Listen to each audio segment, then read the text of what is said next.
Hello po sa inyong lahat mga kamatsas. Maki-update naman tayo dito sa katatapos lang na St. Louis Rapid and Blitz. Ayan, hindi ko po makayanang hindi gumawa ng video. Bagamat ako po'y malat pero nakakapagsalita na. Ayan, tiisin nyo lamang ang aking may pagkamalaking base na boses mga kamatsas. Aayos din naman yan sa mga darating na araw. Okay, Blitz tayo day 5. Nagharap ulit si Wesley at si MBL. Suking-suking-suki na ba talaga si Wesley? O kahit papaano nakakakurot-kurot naman? Yan ang aalamin natin. White dito si Wesley at sa end part, pakita ko sa inyo ang final standing. Ang ginawa ni Wesley, nag D4. Knight F6 si MBL. Knight F3, G6, G3. Ayun, King's Indian Fianchetto system. Pero nag D5. Ayan, approaching. Granfeld na. Castle, C4, C6. Ayun, may pagkaslav. At nag-Queen B3. Ayan, ito pong Queen B3 line, ang idea ay para hindi makadevelop basta-basta ang bishop kasi may maiiwanan. Nag-A5 para mangbubulabog, mang-A4. At kinapture na D5, nag-A4 muna. Queen D1, C takes D5, Knight C3 develop, Knight E4. Na-measure kagad si MBL sa center. At nag-E3 lang. Ayun, very solid. At yan ang lumalabas na novelty ni Wesley. Dahil napakarami na pong na-try dito. May tumira na ng Knight takes A4. Ang dami na. May tumira ng Knight E5. May tumira ng Knight D2. May tumira ng Bishop D2. Aba, itong E3. Bagong luto. Tingnan natin, kinapture at nag-Knight C6, Rook B1 para hindi pa rin makadevelop ang bishop. Talagang hanggang dulo ah. Queen C7, ayan na, para magbi-bishop F5 na. At nag-Knight dito lang, Rook D8 kasi threat pa yung pawn sa D5, dinipensahan na. Bishop A3, labas na, develop. Bishop F5, develop with tempo attack. Rook B2, tiyaga lang muna pero kapansin-pansin na ang evaluation bar ay hindi pumapabor. Dapat daw ang tira, E4. Ayan na. Yan pala dapat. Na kapag kinapture, Knight takes E5, okay lang ang evaluation bar. Much better kumpara sa Rook B2, Bishop D3 pumasok, Rook E1, E5. Ayan na. Ang malakas na tira ni MBL. Mag-E4, manggigipit, may pressure sa D4. Bishop F1 para mapaalis ang strong bishop. Kinapture na takes. At nag-Bishop F8, ayun, pinangtapat sa Bishop pero namarkahang bad move mga kamatsas. Dapat daw ang tira ay B6 lamang. Yun nga lang, B6, alam ko na. Para hindi siguro maka-Bishop C5 yung ganong line. No? Pero dito, hindi sa B6, ang naging treatment ni MBL para hindi pa rin maka-Bishop C5, Bishop F8. Bakit naging bad move? O yan ang aalamin natin. Kinapture at nag-Queen E2. Ayun, papatong magbabaterya. Knight A5, tineret ang pawn sa C3, dinipensahan muna, kinapture na, persado E takes. Rook F8, threat sa Queen, Queen B5, threat sa pawn. At nag-A3, atake muna, Rook B4, Knight C6, talagang kinukulit. Kumapture na sa B7, yun lang. Oo nga pala, nakadikit pa Queen. Queen D6, another bad move by MVL. Dapat daw po ay talagang tanggapin na. Sikmurain ng nakuha na ng isang pawn, pero ang kapalit, activity. Makakapangalikot sa second rank. Magro-rook D1 tapos Knight A5. Ayan, threat pa yung tone, etc. etc. Konti lang ang lamang ng puti, kitang-kita sa evaluation bar. Pero, nag-Queen D6, balik tayo. Nag-Rook B6, ayun na. Rook AC8, dinipensahan. Knight F3, yun na, pupunta na sa E5. Dadagdagan ang problema sa pinned Knight. Rook C7, Queen A6, Queen D7. Siyempre naman, kailangan ng umiwas. Magna-Knight E5 na eh. Queen takes A3, yun lang. Pag iwas, nawalan din ng depensa yung pawn. Bagsak. 2 pawns down, maliwanag dito si MBL.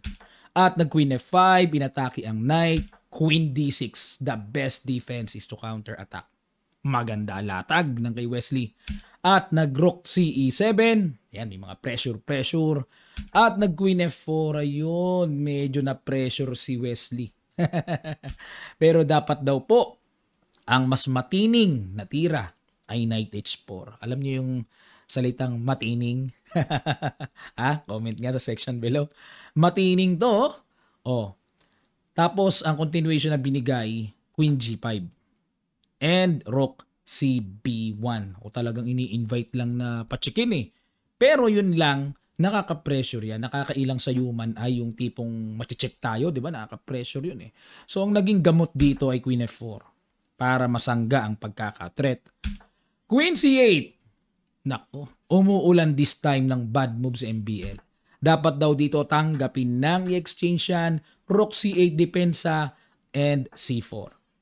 Lamang pa rin ang puti, pero yan na ang napipisil dito ng computer engine. No? Pero balik tayo sa Queen C8, Rook CB1, Rook E2, control the second rank, attack the pawn A2, at ayun, nagtyaga muna si Wesley dumipensa, at capture na, Queen A6, hanap ng mga kalik-kalikot, mga gulo-gulo na po pwedeng magawa, nag-King G2.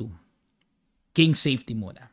Queen A3, ayan na yung mga kalik-kalikot, Rook B6 at kumapture sa C3, yun lang mga kamatyas.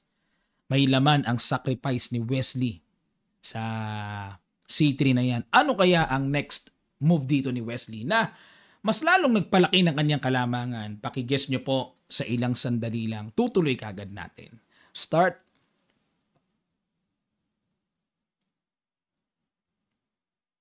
Maraming salamat po. Congrats sa mga nakakita. Queen C7, threatening, rook takes knight.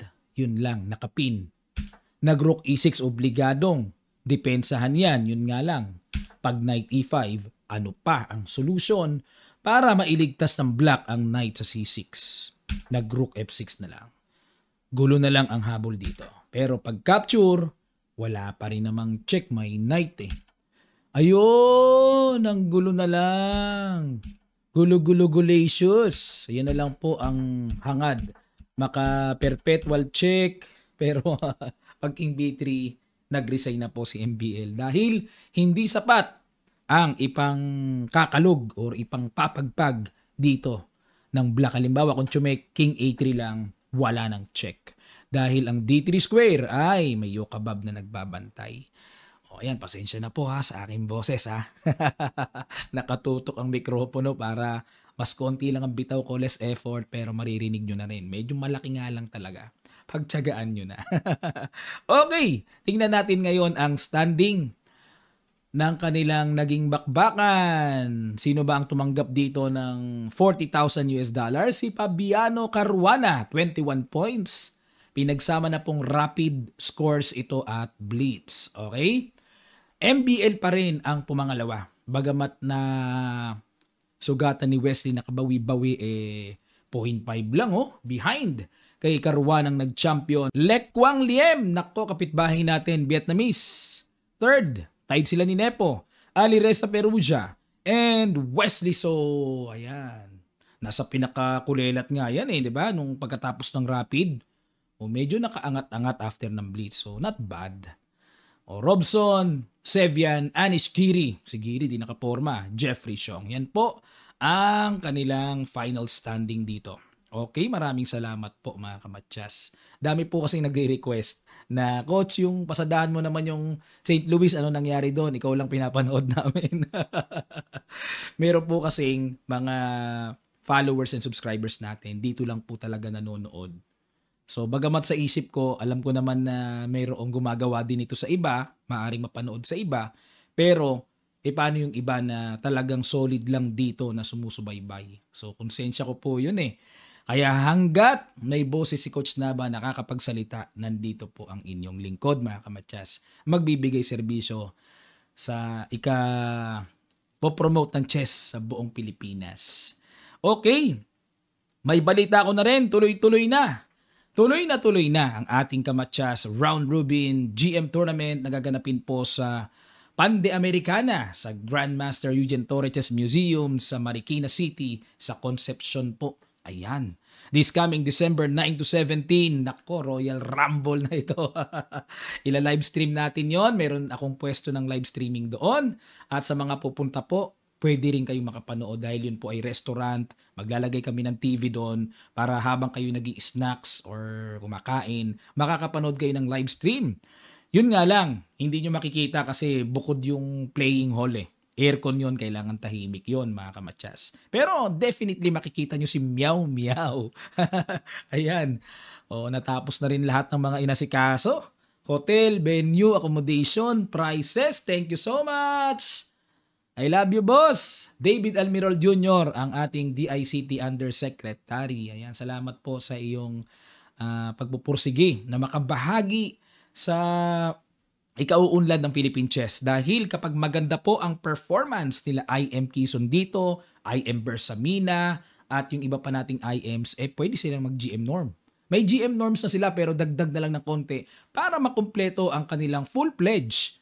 Makuha na ang full-pledge Grandmaster title. So tutulong po ang Kamatsas para makabahagi sa GM title na yan. Ako po wala pa akong GM norm eh.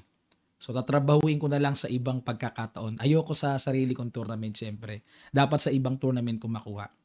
Okay, maraming salamat po mga kamatsas. Magkita-kita pa tayo sa mga susunod pang chess updates.